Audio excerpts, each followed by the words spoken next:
ఇప్పుడు మీరు చూడబోయే ఈ ప్రాపర్టీ విజయవాడ ఫారెన్ అండి. బందర్ రోడ్ నుండి 300 మీటర్ల దూరంలో ఉంటుందండి. ఇది వెస్ట్ ఫేస్‌లో కట్టిన అపార్ట్మెంట్ ఫ్లాట్ అండి. ఫ్లోర్‌కి 2. ఇది ట్రిపుల్ బెడ్‌రూమ్ ఫ్లాట్ అండి. 5థ్ ఫ్లోర్‌లో ఉందండి. ఇది వెస్ట్ ఫేస్ ఫ్లాటు. 1800 ఎస్ఎఫ్టీ అండి. 1400 ఏమో ప్లింత్ అండి.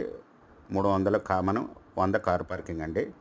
అన్డివైడెడ్ షేర్ వచ్చి 62 గజాలు ఇస్తున్నారండి.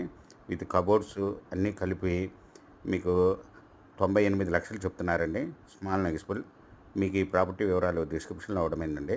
అది చూసి మీకు నచ్చినట్టయితే స్క్రీన్ మీద ఉన్న ఫోన్ నెంబర్కి కాల్ చేయగలరు. మీకు ఈ ప్రాపర్టీ నచ్చినట్లయితే సబ్స్క్రైబ్ చేసుకోండి, లైక్ చేయండి, షేర్ చేయండి, కామెంట్ చేయండి.